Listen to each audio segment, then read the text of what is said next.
Yo, what's good, guys? We having a blessed day so far, and I was reading in the book of Genesis, chapter 5, and it was basically going over like the descendants of Adam all the way to Noah, and so I was kind of reading it. I was like, I already know it's gonna be one of those like filler episodes, that I just got to read through, but it was going through this pattern, right? I'll give you guys an example. So it says, when Seth had lived 105 years, he fathered Enoch.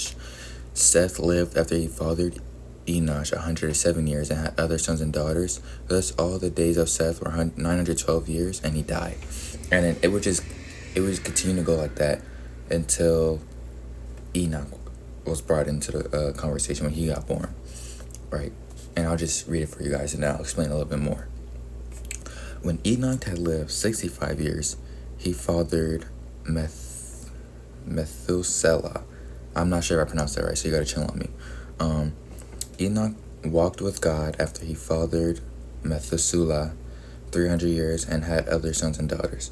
Thus all the days of Enoch were 365 years. Enoch walked with God, and he was not, for God took him. So, first thing that I noticed when I was reading this is that it said Enoch walked with God. And I was like, okay, that's weird. For all the other people, it said they died. And then for Enoch, it said he walked with God. And then after that, continued to say that they just died. So now I looked into it. I was like, why is that? And basically what I learned is that Enoch, right, at this time, like, it was a wicked world, right? And Enoch was like the only one, like the thousands of years, generations from Adam, and he was the only one that walked with God.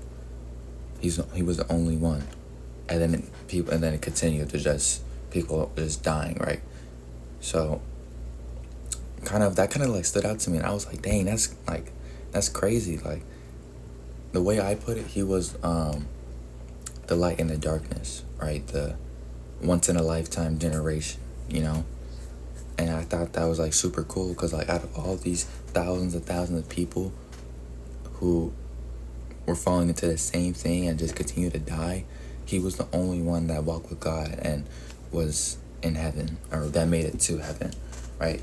I thought that was super cool though, and I wanted to share that with you guys. And basically the message I want you to take away from this is that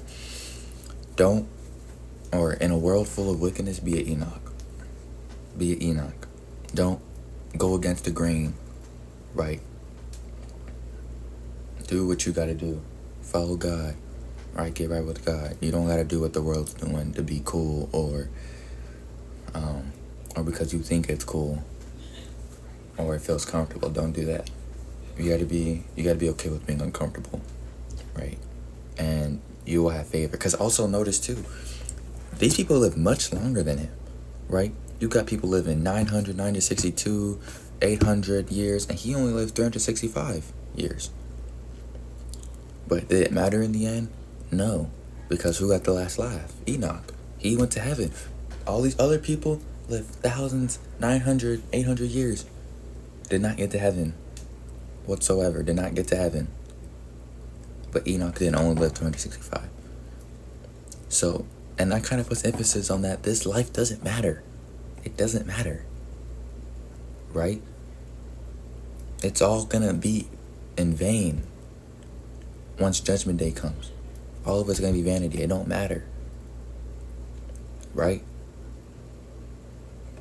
It doesn't matter. These people live very long lives compared to Enoch, and he's the one that made it to heaven, right?